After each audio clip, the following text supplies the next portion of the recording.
என் தேவனால் ஆகாதது ஒன்றுமில்லை, என் தேவனால் கூடாத காரியம் என்று ஒன்றுமில்லை. அதைத்தான் யோபு சொல்லும்போது சொல்கிறான், தேவரீர் நீ சகலத்தையும் செய்ய வல்லவர், நீர் சகலத்தையும் செய்ய வல்லவர். ஸோ நம்முடைய ஆண்டவர் 1 2 அல்ல, எல்லாவற்றையும் செய்ய அவர் வல்லவராக இருக்கிறார். சங்கீதக்காரன் சொல்லும்போது சொல்லுகிறான், என்னை பலப்படுத்துகிற கிறிஸ்துவினாலே எல்லாவற்றையும் செய்ய எனக்கு பலன் உண்டு. இப்போ கர்த்தர் நம்மளை பலப்படுத்தும் போது நம்ம எல்லாவற்றையும் செய்ய முடியும். அப்போ நம்முடைய வாழ்க்கையில பலவிதமான பலன் நமக்கு உண்டு.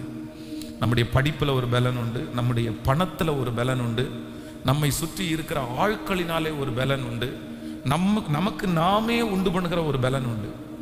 நமக்கு நாமே பலனை உண்டு பண்ண முடியும். ஒரு சாதாரணமான காரியத்தை யாரும் செய்ய முடியாததை சிலர் தங்களுடைய பலத்தினாலே அதை செய்வார்கள். பொதுவாகவே அதான் டிஃபால்ட்டாக இருக்குன்னு சொல்லுவாங்கல்ல, பொதுவாகவே அவர்களுக்குள்ள அந்த பலன் இருக்கும். நம்ம பயப்படுகிற காரியத்திற்கு அவங்க பயப்பட மாட்டாங்க, நம்ம கவலைப்படுற காரியத்திற்கு அவங்க கவலைப்பட மாட்டாங்க. ஏன் அப்படின்னா அவர்களுக்குள்ளேயே ஒரு பலன் இருக்கும். அவங்க ஆண்டவரை தேடுகிறவங்களா இருக்க மாட்டாங்க, சர்ச்சுக்கு வர்றவங்களா இருக்க மாட்டாங்க, பைபிள் படிக்கிறவங்களா கூட இருக்க மாட்டாங்க. ஆனால் அவர்களுக்கு ஒரு பலன் இருக்கும் பாருங்களேன். அவங்க உலகத்தில் தான் இருப்பாங்க, அவங்களுக்கு இயேசுவை பற்றி கூட அவங்களுக்கு தெரியாமல் இருக்கும். ஆனால் ஒரு பலன் அவங்களுக்குள்ளே இருக்கும். மகா வீரன் அலெக்சாண்டர் அப்படின்ற மனுஷனை குறித்து நம்ம நிறைய பேர் புத்தகங்களில் வாசிக்கிறோம்.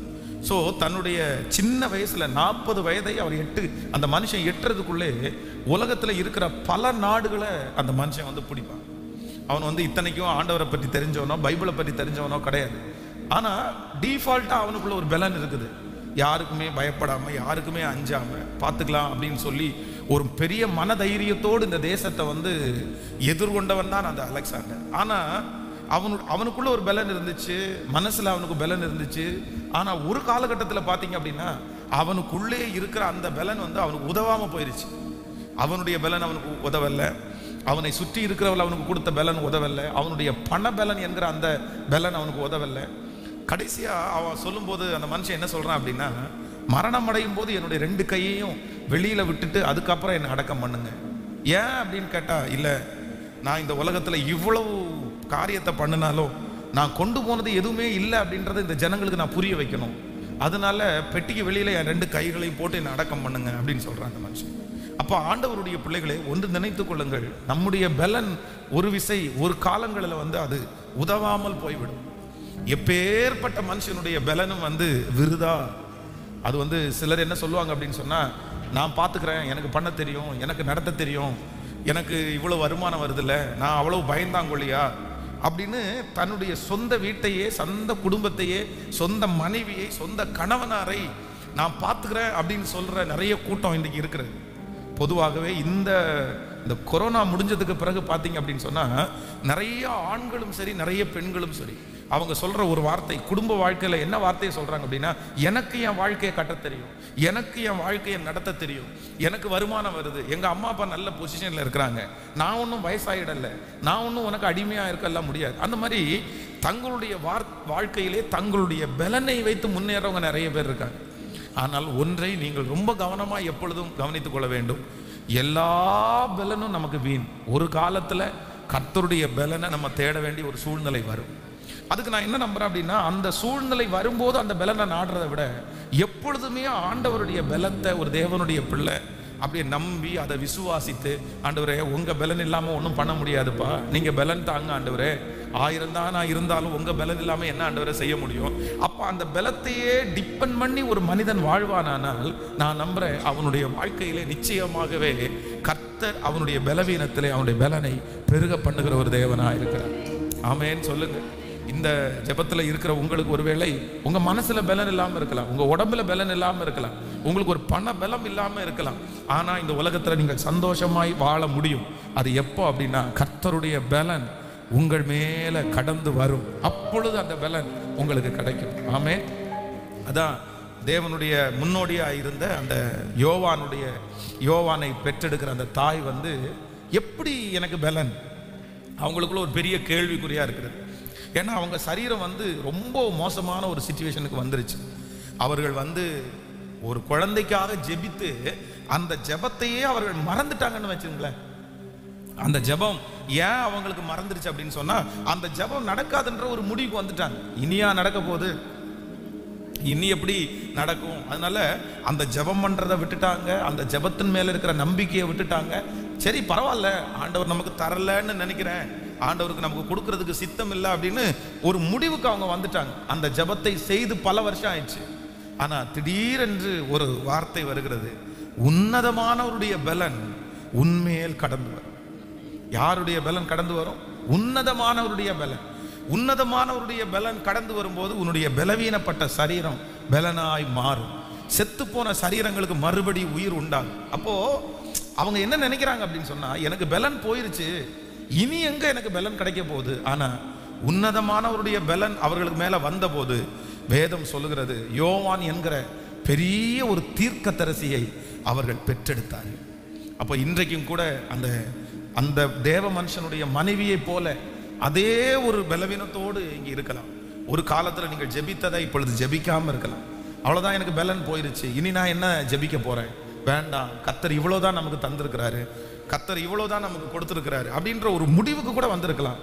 ஆனால் நான் இன்றைக்கு உங்களுக்கு சொல்லுகிறேன், உன்னதமானவருடைய பலன் உங்கள் மேல் கடந்து வரும். உன்னதமானவருடைய வல்லமை உங்கள் மேல் நிழலிடும்.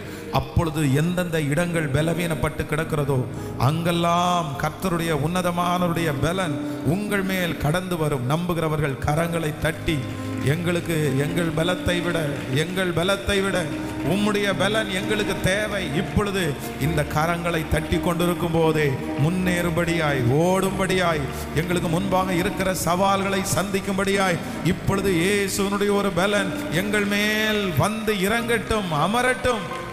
அந்த பலத்தை கர்த்தர் கட்டளையிடுவீராக. ஹல்லேலூயா. நம்முடைய ஆண்டவர் நம்மை பலப்படுத்துகிற கர்த்தர். ஹல்லேலூயா. அதனால ஒவ்வொரு நாளும் நம்ம எதுக்காக ஜெபிக்கணும்னா, ஆண்டவரே உங்க பலன் எனக்கு தினந்தோறும் உங்க பலன் எங்களுக்கு கிடைக்கட்டும். ஆமே.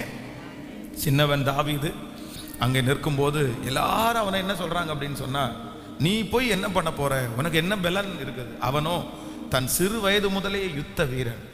அப்படின்னா யுத்தத்திற்காக சரியான பழக்கம் உள்ளவன் தான் இந்த கோலியாத். அவனை எதிர்க்க உன்னால் முடியாது. அதில் சொல்லும்போது ரொம்ப அழகா சொல்றார், நீயோ இளைஞன், அவனோ தன் சிறு வயது முதலே யுத்த வீரன். அவனுடைய பலன் என்ன, உன் பலன் என்ன? நீ போய் அவனோட போட்டிடணும்னு நினைக்கிற? அவன் என்ன செய்வான் தெரியுமா? எவ்வளோ பெரிய யுத்த வீரன் தெரியுமா? ஆனா வேதம் சொல்லுகிறது, ஆண்டவர் அந்த சின்ன தாவீதுக்குள்ளாக கர்த்தர் ஒரு பலனை வச்சிருந்தாரு.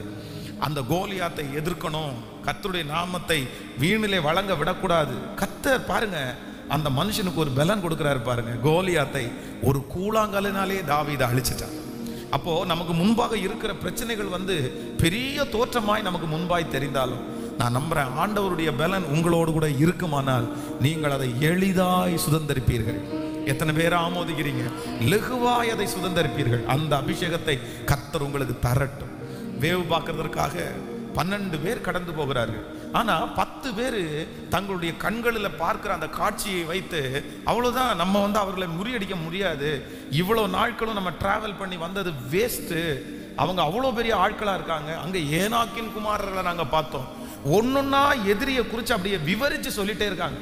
அவனுடைய பலன் அல்ல, அவனுடைய தன்மை என்ன அப்படின்னு சொல்லிட்டே இருக்காங்க. ஒரு ஆண்டவருடைய பிள்ளைக்கு இருக்கக்கூடாத ஒரு குணம் என்ன அப்படின்னு சொன்னா, நீங்க எதிரியை எப்பொழுதுமே விவரிக்கவே போகக்கூடாது. ஆமேன்னு சொல்லுங்க.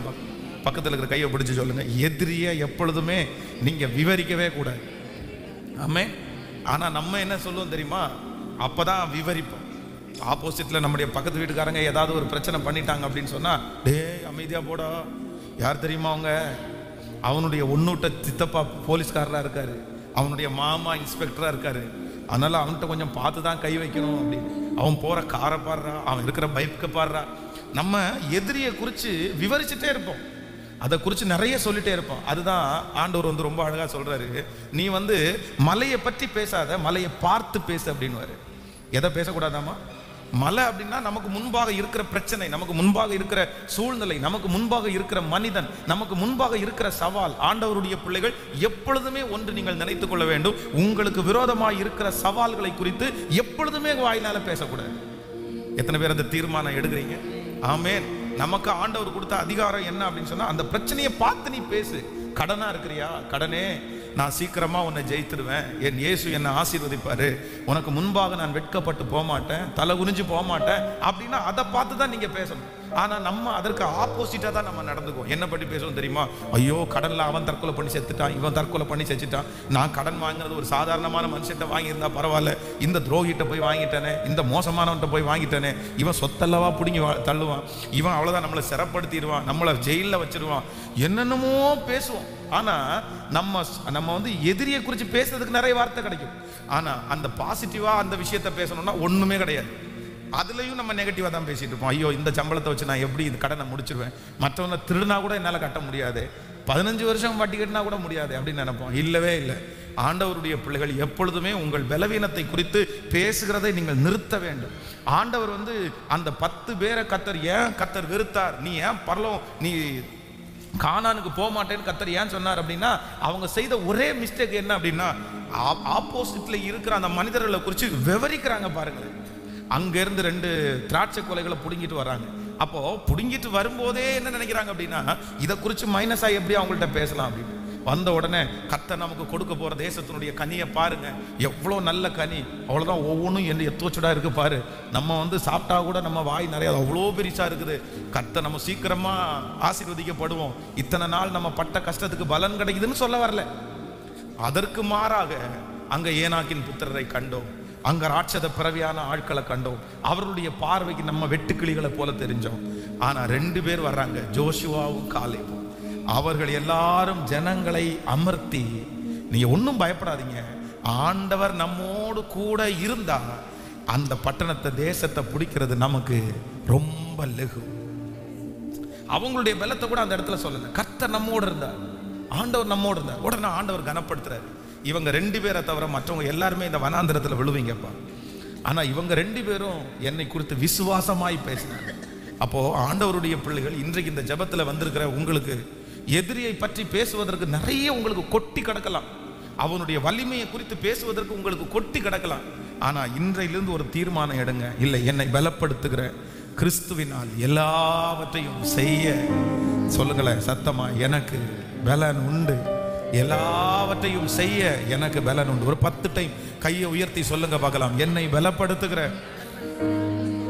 கிறிஸ்துவினாலே எல்லாவற்றையும் செய்ய எனக்கு பலன் உண்டு, என்னை பலப்படுத்துகிற கிறிஸ்துவினால் எல்லாவற்றையும் செய்ய எனக்கு பலன் உண்டு, என்னை பலப்படுத்துகிற கிறிஸ்துவினால் எல்லாவற்றையும் செய்ய எனக்கு பலன் உண்டு, என்னை பலப்படுத்துகிற கிறிஸ்துவினால் எல்லாவற்றையும் செய்ய எனக்கு பலன் உண்டு. ஆமென் சொல்லுங்க.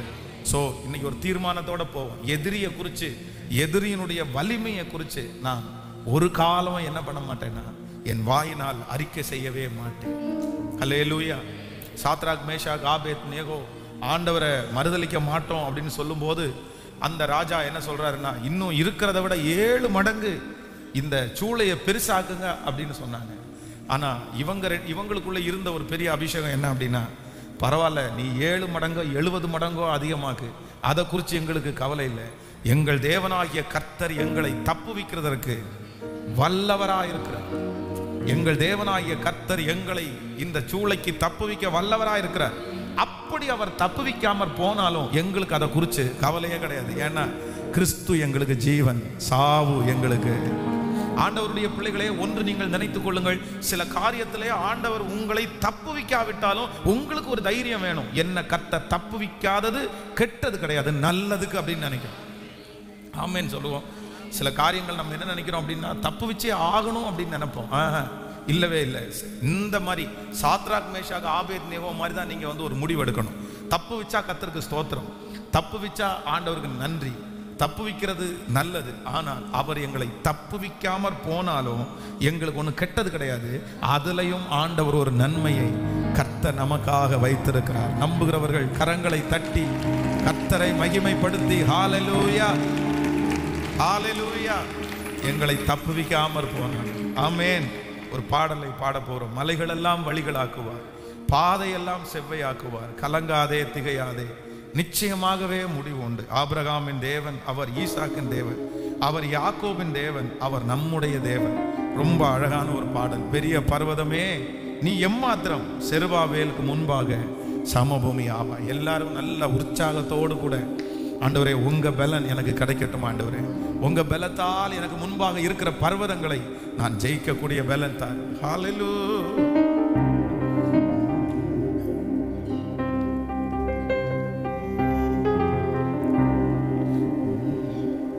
பெரிய பர்வதமே எம்மாத்திரம் சேருபாபேல் முன் சமமாகுவா. பெரிய பர்வதமே எம்மாத்திரம் சேருபாபேல் முன் சமமாகுவா. புத்திரன் முதிரமா தெரிந்து கொண்டாரே, தெரிந்து கொண்டாரே. ஜெயம் எடுப்போமே இயேசுவின் நாமத்தில், ஜெயம் எடுப்போமே. ஆபிரகாமின் தேவன் அவர் ஈசாக்கின் தேவன், யாக்கோபின் தேவன் அவர் என்னுடைய தேவன். ஆபிரகாமின் தேவன்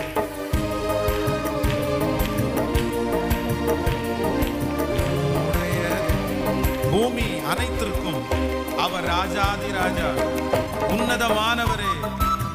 துதியாலே உயர்த்துவோம். வெண்கல கதவெல்லாம் அவர் உடைப்பார், இரும்பு தாழ்பாள்களை முறித்திடுவார்.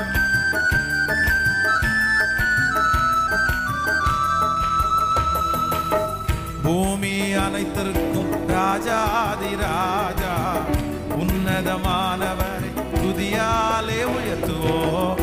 பூமி அனைத்திற்கும் ராஜாதி ராஜா, உன்னதமானவரை துதியாலே உயர்த்துவோம். வெண்கல கதவையெல்லாம் உடைத்திடுவாரே, உடைத்திடுவாரே. ரதங்களை அக்கினியால் சுட்டெரிப்பாரே, ரதங்களை அக்கினியால் சுட்டெரிப்பாரே. ஆபிரகாமின் தேவன் அவர் ஈசாக்கின் தேவன், யாக்கோபின் தேவன் அவர் என்னுடைய தேவன். யாக்கோபின் தேவன் அவர் என்னுடைய தேவன். வழிகளெல்லாம் வழிகளாக்குவார், பாதையெல்லாம் செவ்வையாக்குவார். வழிகளெல்லாம் வழிகளாக்குவார், பாதையெல்லாம் செவ்வையாக்குவார். தடைகளை உடைப்பவர் அவர் என் முன்னே போவார். ஈட்டியை அவர் முறிக்கிறார், வில்லை அவர் ஒடிக்கிறார். நன்றி ஆண்டவரே, நன்றி. ஓ ஹல்லேலூயா. தடைகளை உடைப்பவர் நம் முன்னே போவார். ஹோசன்னா ஜெயம் என்று ஆர்ப்பரிப்போமே. தடைகளை உடைப்பவர் நம் முன்னே போவார். ஹோசன்னா ஜெயம் என்று ஆர்ப்பரிப்போமே. வில்லை உடைத்திடுவார், ஈட்டியை முறித்திடுவார். வில்லை உடைத்திடுவார், ஈட்டியை முறித்திடுவார். ரதங்களை அக்கினியால் சுட்டெரிப்பாரே, ரதங்களை அக்கினியால் சுட்டெரிப்பாரே. ஆபிரகாமின் தேவன் அவர் ஈசாக்கின் தேவன், யாக்கோபின் தேவன் அவர் நம்முடைய தேவன். ஆபிரகாமின் தேவன் அவர் ஈசாக்கின் தேவன், யாக்கோபின் தேவன் அவர் என்னுடைய தேவன். வழிகளெல்லாம் வழிகளாக்குவார், பாதையெல்லாம் செவ்வையாக்குவார். பாடுவோம். மலைகளெல்லாம் வழிகளாக்குவார், பாதையெல்லாம் செவ்வையாக்குவார். நீ கலங்காதே, கலங்காதே, திகையாதே, நிச்சயமாகவே முடிவு உண்டு. கலங்காதே, திகையாதே, நிச்சயமாகவே. இப்ப கைய மேல தட்டி, ஆபிரகாமின் தேவன் அவர் ஈசாக்கின் தேவன், யாக்கோபின் தேவன் அவர் என்னுடைய தேவன்.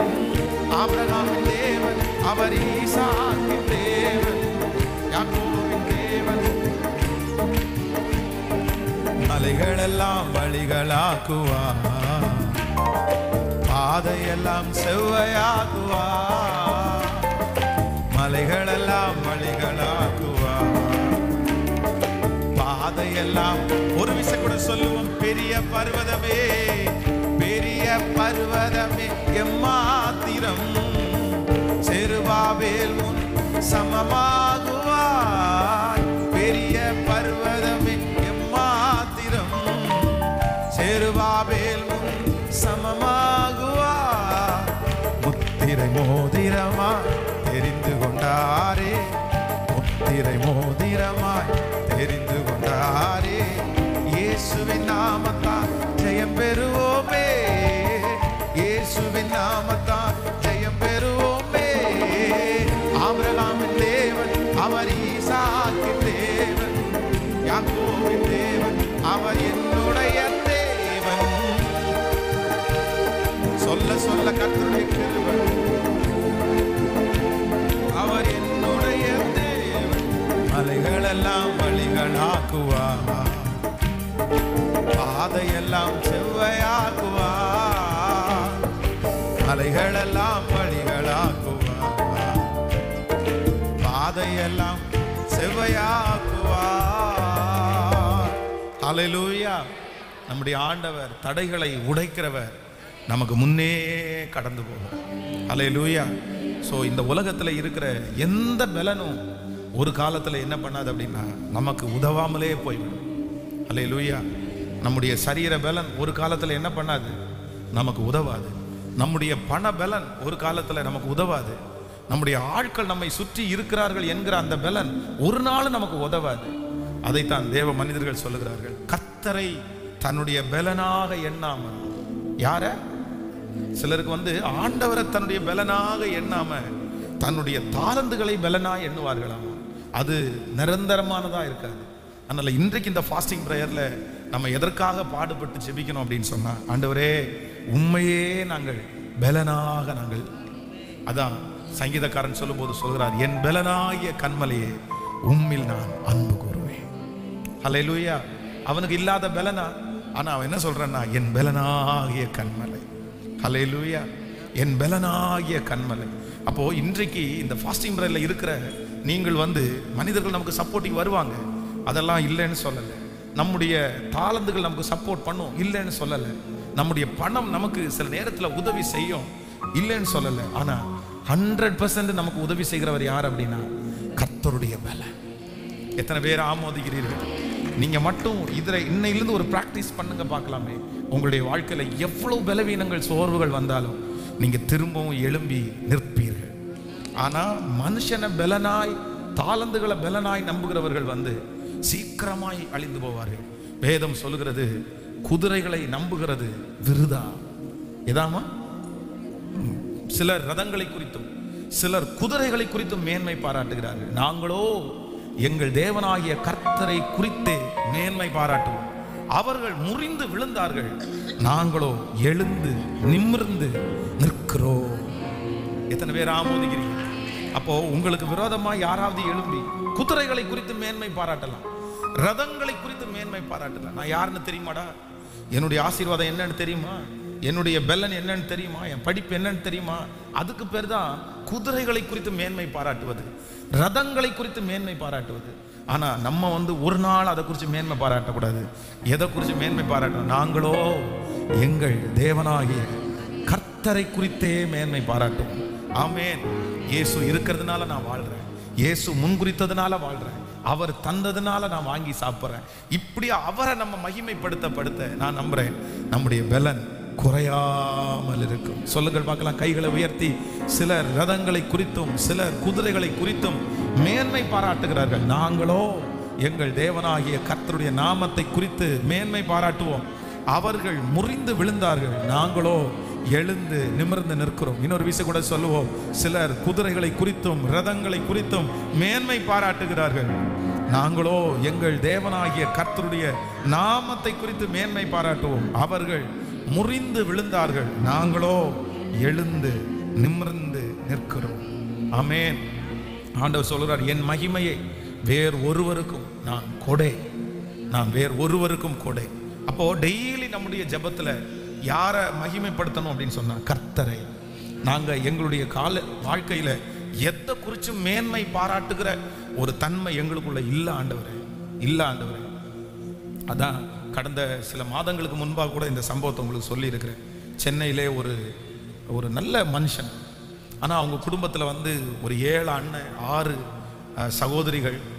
அவங்க ஃபேமிலியில் கிட்டத்தட்ட அவங்களுடைய ஜெனரேஷனில் வந்து பெண் குழந்தைகள் பார்த்தீங்க அப்படின்னு சொன்னால் ஏகப்பட்ட பேர், ஒரு 70 பேர் பக்கத்தில் அவங்க பெண் பிள்ளைகள் இருக்கிறாங்க. ஆனால் ஒருத்தருக்கு கூட ஒரு ஆண் பிள்ளை இல்லை. ஆனால் ஃபஸ்ட்டு அவருக்கு ஒரு ஆண் பிள்ளை பிறக்குது. உடனே அவருக்கு பெருமை தாங்கவே முடியல. இத்தனை பொன் பிள்ளைகள் மத்தியில் எனக்கு ஒரு ஆம்பளை பிள்ளை பிறந்திருக்குது, எவ்வளோ பெரிய விஷயம். கடவுள் என்ன மட்டும்தான் ஆசீர்வதிச்சிருக்கிறார். அப்போது ஒவ்வொரு சந்தோஷமான நிகழ்ச்சிக்கு போகும்போது இந்த ஆம்பளை குழந்தைக்கு வந்து எல்லாருமே தனி ஒரு உரிமையை காமிப்பாங்களாம். எங்கள் வீட்டில் யாருக்குமே பெண்பிள்ளை பிள்ளைகள் இல்லை, ஆனால் உனக்கு ஒரு ஆம்பளை பிள்ளை அப்படின்னு சொல்லி அந்த பிள்ளைக்கு பொருள் வாங்கி கொடுக்குறது, இந்த மாதிரி நிறைய நடந்துகிட்டே இருக்குது. அப்போ இவர் என்ன பண்ணுவாராமா, தன்னுடைய சொந்தக்காரங்களை எல்லாம் வந்து சில டைம் திட்டும் போது எப்படி திட்டுவாராமா, ஆமாம் ஒரு நாள் என் பையனுடைய காலை கழுவி நீ குடிக்க வேண்டியது இருக்கும், கடவுள் எனக்கு மட்டும்தான் ஒரு ஆம்பளை பிள்ளையை தந்திருக்கிறாரு, உங்களுக்கு யாருக்காவது கிடைச்சிருக்கா, உங்களுக்கெல்லாம் ஒரு லக்கியும் கிடையாது, நீங்கள் ஒரு நாள் பாருங்க என் பிள்ளைக்கு கீழே தான் நீங்கள் வருவீங்க அப்படின்னு பிள்ளையை குறித்து பெருமை பாராட்டிகிட்டே இருப்பாராம். எங்கே போனாலுமே யார்கிட்ட சொன்னாலுமே என் பிள்ளை பாரு கிடைச்சிருக்கு. கடைசியில் ஒரு நாள் அவர் ரட்சிக்கப்படலை. அவர் வெளியூருக்காக கிளம்புறதுக்கு எல்லாம் ஃபேமிலியாக இந்த மாதிரி மே மாதம் ஒரு லீவில் வந்து வெளியூர் கிளம்ப போகிறாங்க.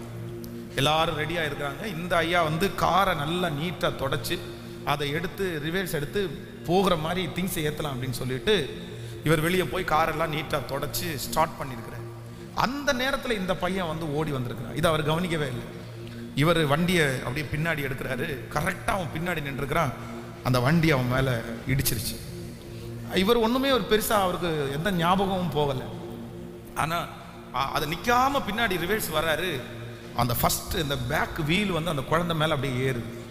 அப்பவும் அவர் என்ன நினச்சிட்டாராமா, சரி ஏதோ ஒரு கல் வச்சுருப்போம் நைட்டு, அந்த கல் தான் ஏறுது அப்படின்னு சொல்லிட்டு முழு வாகனத்தையும் அதன் மேலே ஏற்றி பின்னாடி கொண்டு நிறுத்தும் போது அங்கேருந்து மனைவி சத்தம் போட்டு, ஐயா என்ன பண்ணுன, குழந்தை எங்க?